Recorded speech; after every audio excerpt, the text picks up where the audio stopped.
నేను నా సీటు కింద ముళ్ళ కంచె లేదు, అయినా కానీ నేను కొంచెం గట్టిగానే అడుగుతాను ప్రశ్నలు. ఇప్పుడు మీ పార్టీ నుంచి వెళ్ళిన మేయర్ ఎలా ఉంటున్నారు ఏంటి?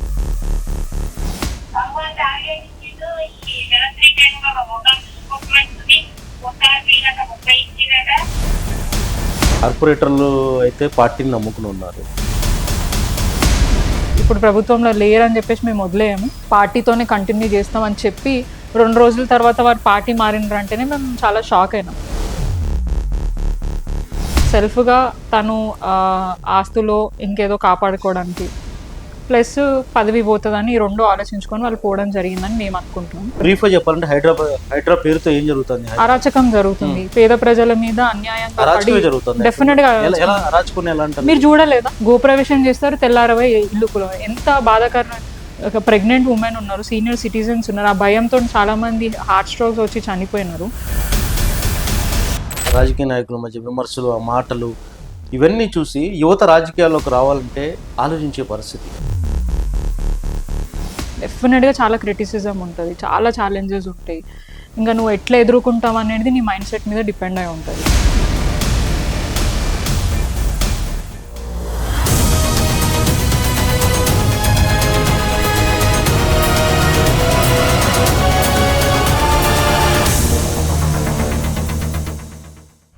జిహెచ్ఎంసి సీతాఫల్ మండి కార్పొరేటర్ హేమ గారితో మాట్లాడదాం.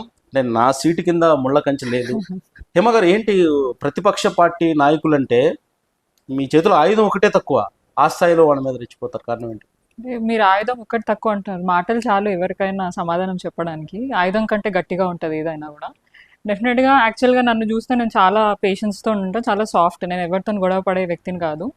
అండ్ కొన్ని సందర్భాలు ఎట్లా అవుతుంది అంటే అవుట్ ఆఫ్ కంట్రోల్. ఇప్పుడు మనం ఒకరికి ఏదైనా సమాధానం చెప్తున్నప్పుడు ఓపికతో ఎవరైనా వినాలి. మాకున్నంత ఓపిక ఎదుటోళ్ళకి లేకపోతే ఖచ్చితంగా ఆ ఓపిక మాకు కూడా నశించి మేము కూడా వాళ్ళకి అదే విధంగా సమాధానం చెప్తూ ఉంటాం. సో ఇప్పుడు రీసెంట్ టైమ్స్లో కొన్ని మాకు జిహెచ్ఎంసీ కౌన్సిల్స్ అయినప్పుడు మా కొలీగ్ కార్పొరేటర్స్ ఎవరైనా మాట్లాడితే మేము సైలెంట్గా వింటాం వాళ్ళ స్పీచ్ అంతా అయిపోయే వరకు. బట్ మేము మాట్లాడేసరికి మరి వారికి ఏమవుతుందో తెలియదు, నిమిషంకి లేచి మమ్మల్ని అడ్డుకోవడం, మమ్మల్ని మాట్లాడనీయకుండా చేయడము. సో అట్లాంటి జరుగుతున్న సందర్భంలో నాకు కూడా ఆ పేషెన్స్ అనేటివి అవుట్ ఆఫ్ కంట్రోల్ అయిపోయి కొన్ని సందర్భాల్లో హ్యాష్గా నేను వాళ్ళకి రిప్లై ఇవ్వడం జరిగింది. బట్ యూజువల్గా అయితే నేను చాలా సాఫ్ట్గా ఉంటాను, నేను ఎవరితో గొడవ పడను. అండ్ చాలా పొలైట్గానే అందరితో సమాధానం చెప్పడం ఇవ్వడం మాత్రం ఉంటుంది నాకు. మీ కుటుంబ నేపథ్యం చూస్తే హేమ గారు, రాజకీయాల్లో ఎక్కడ కూడా డైరెక్ట్ రాజకీయాల్లో వచ్చింది లేదు, మీరే మొదటిసారి రావడం. దాదాపు 2 టర్మ్స్ 10 ఏళ్ళు మీరు కార్పొరేటర్ గా ఉన్నారు. మొదటిసారి రికార్డు స్థాయిలో మీ మెజారిటీ జిహెచ్ఎంసీ పరిధిలో. ఎందుకు వచ్చింది? మీరు ఒక గూగుల్ ఎంప్లాయీగా పనిచేసిన మీరు ఎందుకు వచ్చారు రాజకీయాల్లోకి? ఏం సాధించాలని వచ్చారు? అంటే యాక్చువల్గా పాలిటిక్స్లోకి రావాలన్న ఎప్పుడు కూడా ఆలోచన నాకు లేకుండే, ఎప్పుడు కూడా కలలో కూడా లేదు. ఎప్పుడు ఏదున్నా కూడా అసలు మనకి మూవీస్ ఎఫెక్ట్ అనేది చాలా ఉంటుంది. సినిమాలలో చూసినప్పుడు పాలిటిక్స్ ఎట్లుంటాయని మనం చూస్తాం కాబట్టి కొంచెం అది చూసి కొద్దిగా దూరంగా ఉండాలని అనుకున్న ప్రొఫెషన్లో మాత్రం ఈ రాజకీయం అని. బట్ అనుకోకుండా ఏంటంటే మా ఫాదర్ 30 years నుంచి పొలిటికల్ జర్నీ ఉంది. అంటే ఆయన డైరెక్ట్గా పాలిటిక్స్లోకి లేరు, అంటే ఎటువంటి పొజిషన్ అన్నకు లేదు. జస్ట్ ఇక్కడ ఏ ఎమ్మెల్యే గారు కంటెస్ట్ చేసినా కూడా ఖచ్చితంగా ఫాదర్కి ఒక మంచి ఇమేజ్ ఉంది. ఆయన అంటే యూజువల్గా ఆయన రాజన్న అంటే గుర్తుపడతారు, కరాటే రాజన్న అంటే గుర్తుపడతారు. సో ఆయన కరాటే మాస్టర్ ఉండే. సో చాలా మంది యంగ్స్టర్స్కి చాలా దగ్గరగా ఉండే వ్యక్తి అండ్ మంచి పేరు ఈ సికింద్రాబాద్ కాన్స్టిట్యున్సీలో మంచి పేరు ఉండే. సో అట్లా ఇదితోని వారు గతంలో టీడీపీ ఉన్నప్పుడు తలసాని గారితో కానివ్వండి, చిరంజీవి గారు పార్టీ పెట్టినప్పుడే కానివ్వండి, కాంగ్రెస్ టైంలో కానివ్వండి, అంటే ఎంతమంది ఎమ్మెల్యేలు వచ్చినా కూడా ఫాదర్తోని మంచి రిలేషన్ ఉంటుండే. సో మనకి పాలిటిక్స్ ఇప్పుడు 2014లో తెలంగాణ గురించి మూమెంట్ జరిగినప్పుడు పద్మారావు గారితో కలిసి మా ఫాదర్ జర్నీ స్టార్ట్ పెట్టారు. అండ్ ఒక పార్టీ కండువా కప్పుకున్నారంటే అది టీఆర్ఎస్ పార్టీ. 2014లో పద్మారావు గారి అండర్లో టీఆర్ఎస్లో జాయిన్ అయ్యారు.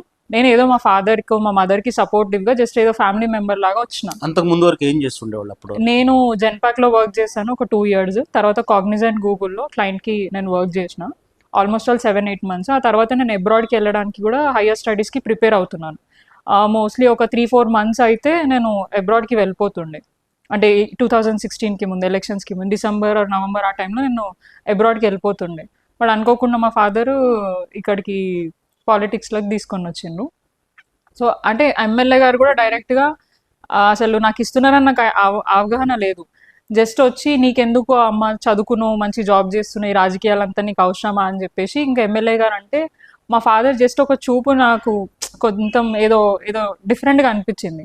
సో నేను జనరల్గా ఒకటే మాట అన్నా, ఎవరికి రాని అవకాశం నాకు వచ్చిందంటే నేను డెఫినెట్గా చేస్తాను అంకుల్, దాంట్లో వెనకపోయేది లేదన్న ఒక్క మాటనే ఎమ్మెల్యే గారితో నేను మాట్లాడింది ఫస్ట్ టైం. సో ఆయననేమో మీరు వెయిట్ చేయండి, మీతో మాట్లాడతా అని చెప్పి ఆ తర్వాత మమ్మల్ని పిలుచుకొని టికెట్ మీకు ఇస్తున్నా అని చెప్పి చెప్పడం జరిగింది. నాన్నగారు కరాటే ఫైటర్, మీరు కూడా కరాటే వచ్చి నేర్చుకున్నారా? అంటే అంత బాగా కాదు, బట్ చిన్న ఉన్నప్పుడు సమ్మర్ టైంలో అప్పుడో ఇప్పుడో నేను వెళ్తుండే. నేను ఏ బెల్ట్స్ తీసుకోలేదు, జస్ట్ నార్మల్ బేసిక్స్ నేర్చుకున్నాను. మా ఫాదర్ ఎక్కువ మా బ్రదర్కి నేర్పించారు. ఆయన కూడా కరాటే నేర్చుకున్నాడు. ఆయన జిమ్నాస్టిక్స్ స్పోర్ట్స్లో బాగా యాక్టివ్గా ఉండే ఆయన. ఆ టైంలో ఏంటంటే అదే చిన్న అంటే ఆ టైంలో ఆడపిల్లల్ని ఎక్కువ బయటికి పంపించేవాళ్ళు కాదు కదండి. సో అట్లా మా గ్రాండ్ మదర్ ఉన్నప్పుడు నాకు ఎక్కువ అంత యాక్సెస్ ఇచ్చేవాళ్ళు కాదు బయటికి వెళ్ళడము. కానీ ఆయన కూడా మా ఫాదర్ కొన్ని సందర్భాల్లో నాకు సపోర్ట్ చేశారు. స్పోర్ట్స్ పరంగా నాకు స్విమ్మింగ్ నేర్పించారు, కొంచెం బేసిక్స్ కరాటే నేర్పించిండ్రు. సో అట్లా సపోర్ట్ చేసిర్రు. బట్ వాళ్ళ మదర్ ఇన్ఫ్లుయెన్స్ కొంచెం మా ఫాదర్ మీద ఉండేసరికి నన్ను ఎక్కువ బయటికి పంపించకుండా కంట్రోల్ చేసిండు. బట్ ఆఫ్టర్ నేను ఎప్పుడైతే నా సెల్ఫ్గా ఉద్యోగం తెచ్చుకొని జాబ్ చేసే క్రమంలో అరే అంటే ఎటువంటి సపోర్ట్ లేకుండా ఆమె అంతటా ఆమెనే ఇండిపెండెంట్గా గ్రో అవుతుందని చెప్పేసి అప్పటి నుంచి నాకు మా ఫాదర్ కొంచెం ఫ్రీ హ్యాండ్ ఇవ్వడం. అంటే అప్పుడు దాకా ఎక్కడికి వెళ్ళినా కూడా నాకు తోడుగా మా బ్రదర్నో మా మదర్నో పంపిస్తుండే. ఆ జాబ్ చేసే టైంలో నన్ను ఎక్కడికి అట్లా ఫ్రీగానే పంపించేవాళ్ళు. సో ఆ నమ్మకం ఆయనకి కలిగింది. అండ్ మోర్ ఓవర్ ఆయన నా బిడ్డ దగ్గరికి ఎవరిని రానియదో ఆమె ఎవరి జోలికి పోదు అన్న ఇదిలో నన్ను ఫ్రీగా వదిలేసారు. అప్పటి నుంచి అయినా కూడా మాకు యాక్చువల్గా మా ఫాదర్తో చాలా బాండ్ అనేది చాలా తక్కువ ఉండే. నేను జాబ్ చేసి ఈ ప్రొఫెషన్ ఈ 10 years నుంచి మా బాండ్ కొంచెం ఎక్కువ స్ట్రాంగ్ అయింది. ఇప్పుడు మీ పార్టీ నుంచి వెళ్ళిన మేయర్ ఎలా ఉంటున్నారు? కార్పొరేటర్లు అయితే పార్టీని నమ్ముకుని ఉన్నారు, మేయర్ వెళ్ళిపోయారు, పార్టీ మారిపోయారు.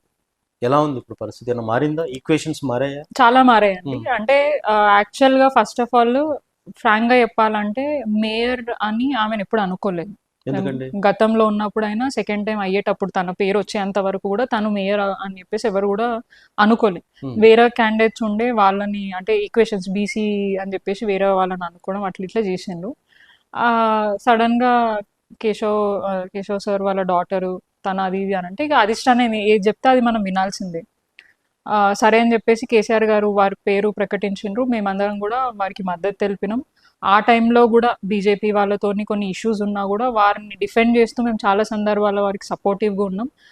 వారిని బీజేపీ వాళ్ళు కానీ ఇంకా వేరే కాంగ్రెస్ పార్టీ నాయకులు ఎంఐఎం అటాక్ చేస్తే వాళ్ళకి వారిదిగా ఆమెకి ముందు మేము అందరం నుంచొని ఆమెకు సపోర్టివ్గా నిలబడినాం. మా అందరి సపోర్ట్తోని ఈరోజు గెలిచి అక్కడ కూర్చొని మొన్న 2-3 సందర్భాలు కాంగ్రెస్ పార్టీలకు పోయిన తర్వాత ఎందుకు పోయినారో అర్థం కాదు. పోయే ముందు దాకా కూడా తెలంగాణ భవన్లో మాతో కూర్చొని మేము పార్టీలో ఏంటి 10లో ఉన్నంత వరకు కానీ కేసీఆర్ గారు మాకు అవకాశం ఇచ్చారు. డెఫినెట్గా ఇప్పుడు ప్రభుత్వంలో లేరని చెప్పేసి మేము వదిలేయము, పార్టీతోనే కంటిన్యూ చేస్తాం అని చెప్పి 2 రోజుల తర్వాత వారు పార్టీ మారినరంటేనే మేము చాలా షాక్ అయినాం. అసలు ఎక్కడ కూడా వారికి ఇబ్బందికరంగా లేదు. మేయర్ చేసిండ్రు, అన్ని విధాలుగా వాళ్ళకి ఫ్రీడమ్ ఉంది, యాక్సెస్ ఉంది.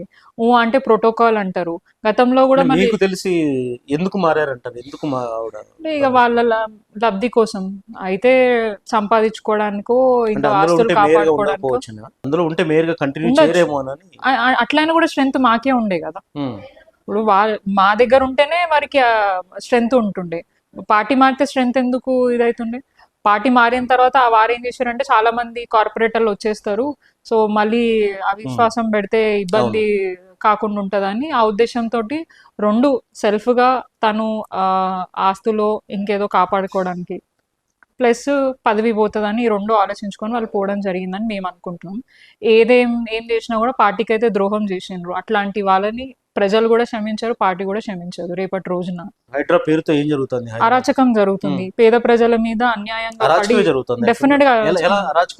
మీరు చూడలేదా? గోప్రవేశం చేస్తారు, తెల్లారవై ఇల్లుకులో. ఎంత బాధాకరమైన ప్రెగ్నెంట్ ఉమెన్ ఉన్నారు, సీనియర్ సిటిజన్స్ ఉన్నారు. ఆ భయంతో చాలా మంది హార్ట్ స్ట్రోక్స్ వచ్చి చనిపోయినారు. ఇట్లాంటివి ఇది అరాచకం కాదంటారా? గతంలో కూడా బీఆర్ఎస్ చేసింది, నేను అదే చెప్తున్నా. డెవలప్మెంట్ చేయాలనుకుంది కానీ ఇట్లా చేయాలని ఎప్పుడు అనుకోలేదు, ఇబ్బంది పెట్టి చేయాలని ఎప్పుడు అనుకోలేదు. డెఫినెట్గా ఆ ల్యాండ్ వాల్యూది ఇవ్వాలి, కంపెన్సేషన్ ఇవ్వాలి. ఇప్పుడు రోడ్ వైండింగ్ చేశారని చెప్పి రోడ్ వైండింగ్ చాలా చోట్ల జరిగింది.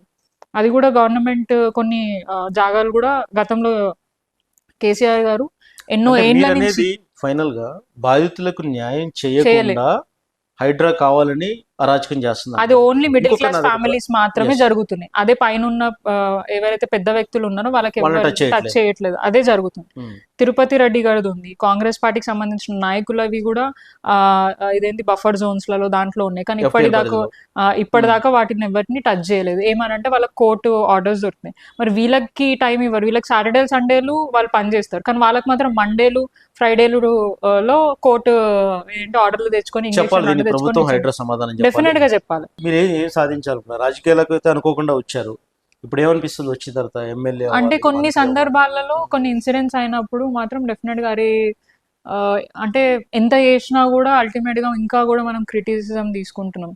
చాలా 10 మందిలో ఒక్కళ్ళు మనల్ని ఏళ్ళెత్తి చూపిస్తూనే ఉంటారు డెఫినెట్ గా.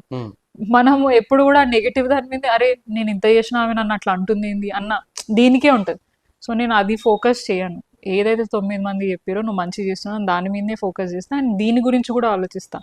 ఎందుకు ఆయన నన్ను పాయింట్అవుట్ చేసిండ్రు, ఏం లోపమైంది, ఆయనతో మాట్లాడే ప్రయత్నం, అంటే జనరల్గా నా తప్పులు కూడా తెలుసుకునే ప్రయత్నం చేస్తా.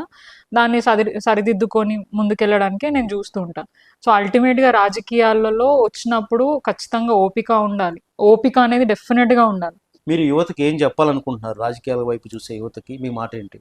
అంటే ఇప్పుడు ఎవరో ఒకరు స్టెప్ తీసుకోకపోతే ఏ పని జరగదు, ఎవరో ఒకరు తీసుకోవాల్సిందే. సో నీకు చేయాలన్న జీల్ ఉన్నప్పుడు డెఫినెట్గా కొంచెం స్ట్రాంగ్ మైండ్తో రావాలి. డెఫినెట్గా చాలా క్రిటిసిజం ఉంటుంది, చాలా ఛాలెంజెస్ ఉంటాయి. ఇంకా నువ్వు ఎట్లా ఎదుర్కొంటావు అనేది నీ మైండ్ సెట్ మీద డిపెండ్ అయి ఉంటుంది.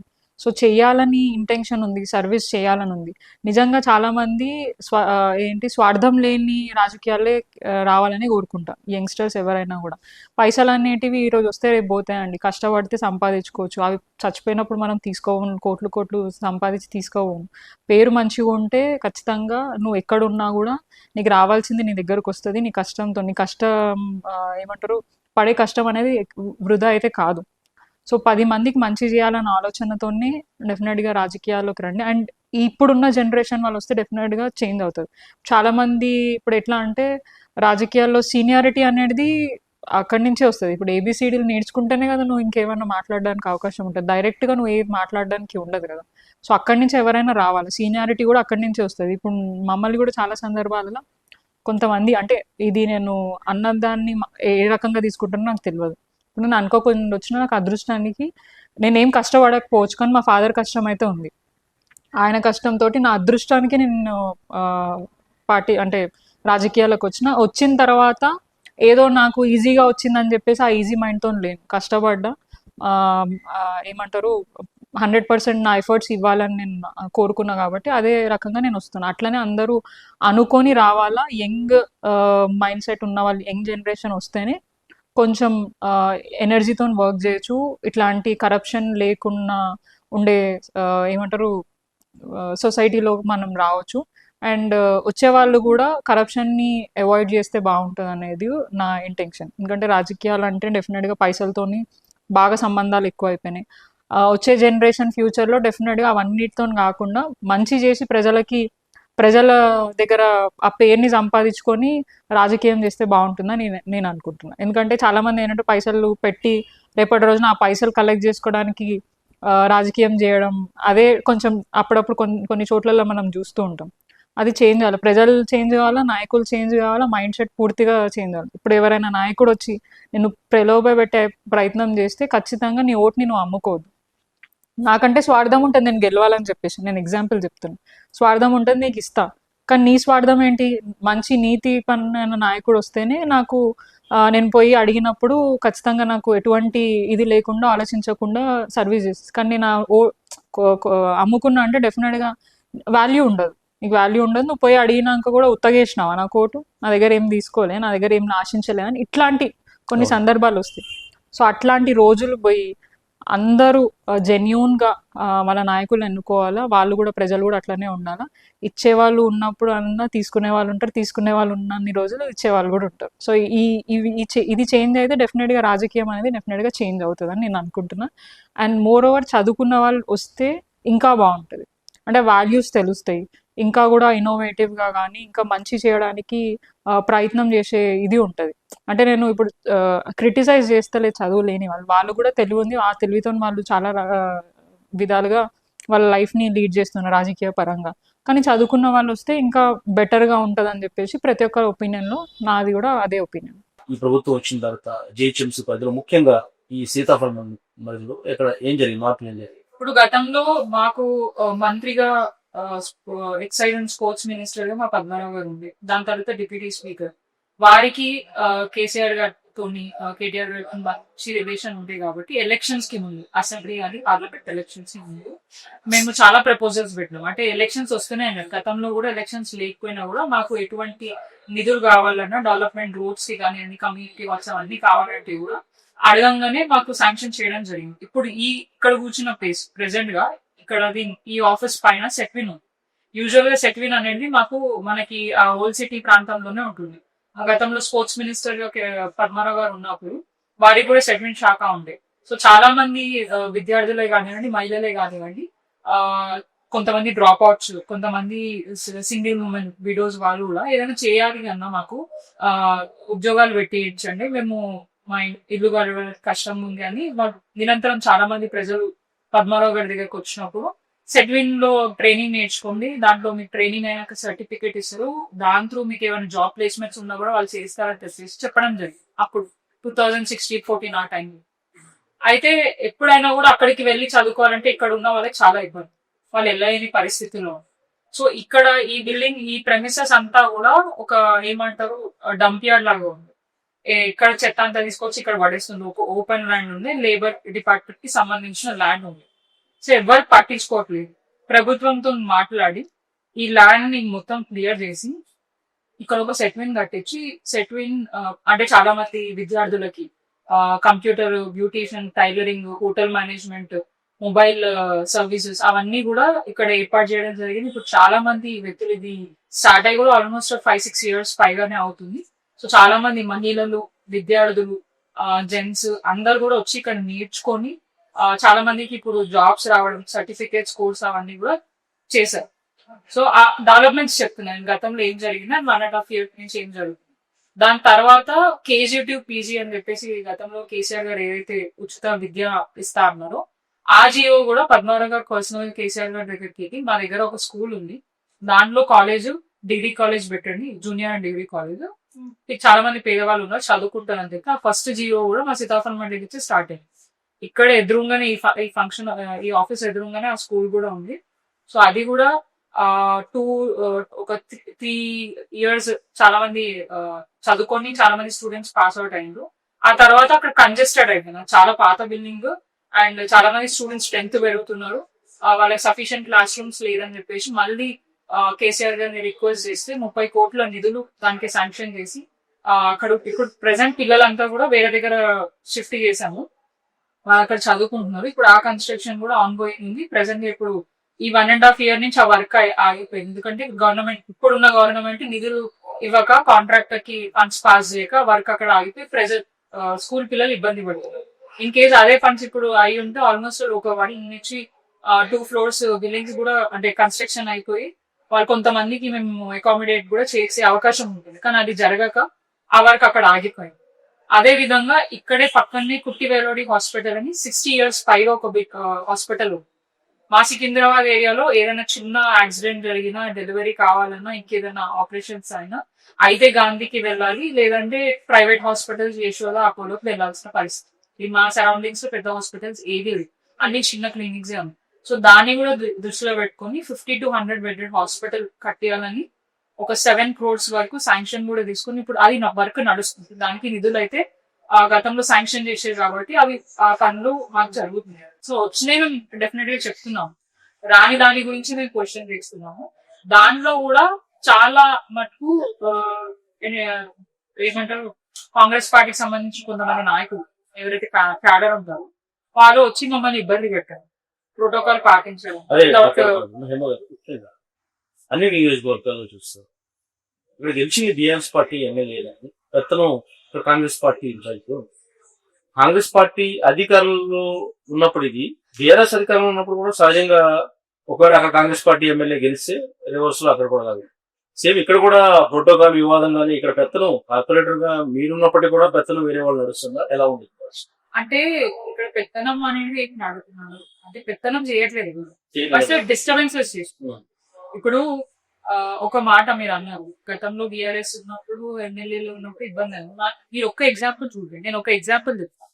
ఇంత హైదరాబాద్ లిమిట్స్ లో ఇంతమంది ఎమ్మెల్యేలు ఒకటే ఒకరు బీజేపీ ఎమ్మెల్యే ఉన్నారు రాజసింగ్. వారి నియోజకవర్గంలో ఏ అభివృద్ధి జరిగినా కూడా డెఫినెట్ గా వారు ఉంటేనే చేసుకుంది. తలసాని గారు మినిస్టర్ హైదరాబాద్ మినిస్టర్ ఉన్నప్పుడు ఏ కార్యక్రమం అయినా ఆ ఎమ్మెల్యే గారు త్రూవే ఆయన ఆధ్వర్యంలోనే నిర్వహించడం జరిగింది. ఇక్కడ కూడా ప్రోటోకాల్ ఇష్యూస్ గతంలో ఎక్కువ జరగలేదు. అరాకొరా ఇక్కడ లోకల్ లీడర్స్ తో ఏదైనా ఇబ్బందులు అక్కడ డిస్టర్బెన్సెస్ అయి ఉండొచ్చు, కానీ ఇప్పుడు ఈ 1.5 years నుంచి మీరు చూస్తున్నారు ఇక్కడికి బయట ఎమ్మెల్యేలతోనే కాదు, ఉన్న క్యాడర్ తోనే మాకు ఎక్కువ డిస్టర్బెన్సెస్. పైన నాయకులైనా కూడా కొంచెం వాళ్ళ ప్రోటోకాల్ పాటించాలన్న ఇంటెన్షన్ వాళ్ళకు ఉన్న కింద నాయకులు వారి ప్రభుత్వం మా ప్రభుత్వం నేను చెప్తేనే జరుగుతుంది. ప్రజల దగ్గరికి వస్తుంది. ఇప్పుడు ఒక రోడ్ ఇనాగ్రేషన్ అయితే అక్కడ కార్పొరేటర్ గా నేమ్ చేయాలా, ఎమ్మెల్యేగా సెలెక్ట్ చేయాలా, లేదంటే ప్రోటోకాల్ గా పిఆర్ గారు కానీ మంత్రి గారు కానీ వచ్చేది.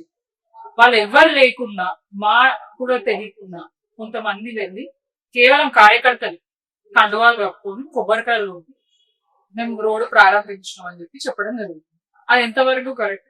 గతంలో ఎప్పుడు మేము అట్లా చేయలేదు. ఉన్నాక మేము కూడా ఏం చెప్తున్నాం అంటే కలిసి పని తీసుకున్నాం.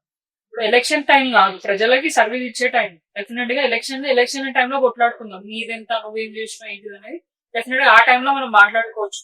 కానీ ఈ టైంలో నీకున్న పరిధి ఏంది, నా పరిధి ఏంది, నా ప్రోటోకాల్ ఏంది, నీదేంటి అనేది చూసుకుంటా ముందుకు వెళ్తూ ప్రజలకి ఇప్పుడు నా దగ్గరకు వచ్చి పెన్షన్లు అడుగుతున్నారు, నేను చెప్పలేని పరిస్థితులు. నువ్వు గవర్నమెంట్ లో ఉన్నావు కదా, నువ్వు సమాధానం లేదు. అక్కడేమో ముఖం మార్చుకుంటారు, అంటే కప్పుని వాళ్ళు ప్రజలు ప్రశ్నిస్తారు కాబట్టి అక్కడి నుంచి తప్పించుకుంటారు. కానీ ఇట్లాంటి వాటికి వచ్చి అక్కడ డిస్టర్బ్ చేయడం, వచ్చి ఇనాగ్రేషన్ చేస్తుంటే మా ప్రభుత్వం మీరు జరగండి అని ఒక సందర్భంలో మా గొడవ కూడా అయింది. వాళ్ళతోని ఆర్గ్యుమెంట్స్ కూడా చేయడం జరిగింది. అండ్ ఒకసారి ఎమ్మెల్యే గారి నోటీస్ లేకుండా అక్కడ చెక్స్ డిస్ట్రిబ్యూషన్ ఓడిపోయిన ఎమ్మెల్యే వచ్చి చేస్తుంటే దాని అబ్జెక్షన్ చేసిండ్రు. అండ్ అక్కడ ఉన్న వేమ్ నరేందర్ గారు ఇన్ఛార్జ్ గా వచ్చినారు. వాళ్ళు క్లియర్ గా చెప్పినారు ఖచ్చితంగా ప్రోటోకాల్ పాటించాలి. కానీ మిగతా వాళ్ళ ఆఫీసర్లు కానీ వాళ్ళని బెదిరించడం, నువ్వు గిట్ట మా మాట వినకపోతే మిమ్మల్ని నుంచి ట్రాన్స్ఫర్ చేస్తాం. ఇప్పుడు నిజంగా చెప్తున్నాం, గతంలో ఇట్లాంటివి ఎప్పుడు జరగలేదు. అధికారులకి భయం ఉండే, అంటే ఆఫీసర్ల భయం ఉంటే, పై ఆఫీసర్ల భయం ఉంటే, మినిస్టర్ భయం ఉంటే. ఇప్పుడు అట్లా ఏం లేదు. కార్యకర్తలకు భయపడుతున్నారు, వాళ్ళు బెదిరిస్తే వాళ్ళు భయపడిపోతున్నారు. ఉద్యోగాలు తీసేస్తాం, మిమ్మల్ని ట్రాన్స్ఫర్ చేస్తాం, మిమ్మల్ని అట్లా చేస్తాం, ఇట్లా చేస్తాం అని చేస్తున్నారు. డెఫినెట్ గా చేస్తున్నారు. ఇప్పుడు నేను ఒక ఎగ్జాంపుల్ చెప్తాను. మీకు ఏమి టార్గెట్ ఇచ్చిందా?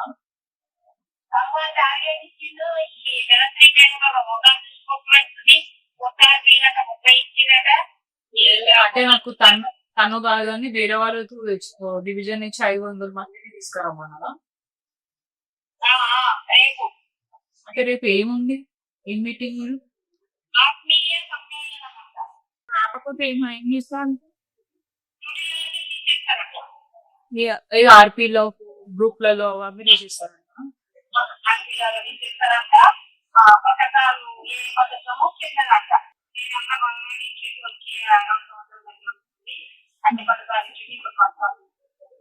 గతంలో మనకి సెల్ఫ్ హెల్ప్ గ్రూప్స్ వాళ్ళకి ఏం చేయాలా, వాళ్ళకి అంటే గవర్నమెంట్ నుంచి వచ్చే స్కీమ్స్ కానివ్వండి, లేదంటే అవేర్నెస్ కార్యక్రమాలలో వాళ్ళని ఎడ్యుకేట్ చేసి అక్కడ ఉన్న సరౌండింగ్స్ వాళ్ళకి చెప్పమని చెప్పాలి. వాళ్ళకి ఏదైనా ఉపాధికరంగా వాళ్ళకి ఏదైనా లోన్స్ ఇచ్చి అట్లా ఎంకరేజ్ చేయాలి. అదే 10 సంవత్సరాలు గత ప్రభుత్వ హయాంలో జరిగింది. ఎప్పుడు కూడా వాళ్ళని అధికారిక కార్యక్రమాలే కానివ్వండి, పార్టీ కార్యక్రమాలు, అధికారిక కార్యక్రమాలలో అప్పుడప్పుడు వచ్చేవాళ్ళు. ఎందుకంటే వాళ్ళకు స్కీమ్స్ లబ్ధిదారులు వాళ్ళే ఉంటారు కాబట్టి వాళ్ళని మనం తిరగడం జరిగింది. కానీ పొలిటికల్ మీటింగ్స్ లలో, పొలిటికల్ ప్రోగ్రామ్స్ లలో పర్సనల్ వాళ్ళ గ్రోత్ కోసం, వాళ్ళని అంటే వాళ్ళ స్ట్రెంగ్త్ చూపించుకోవడం కోసం ఈ మహిళలను ఇప్పుడు ఇబ్బంది పెడుతుంది. డబ్బు సంపాదించాలి రాజకీయాల ద్వారానే స్వార్థం పక్కన పెట్టి ఎప్పుడైతే యువత రాజకీయాల్లోకి వస్తుందో ఖచ్చితంగా రాజకీయాల్లో మార్పు వచ్చి తీరుతుందంటున్నారు పొలిటికల్ ఫైర్ బ్రాండ్ హేమ. శేష విపి దేశం, హైదరాబాద్.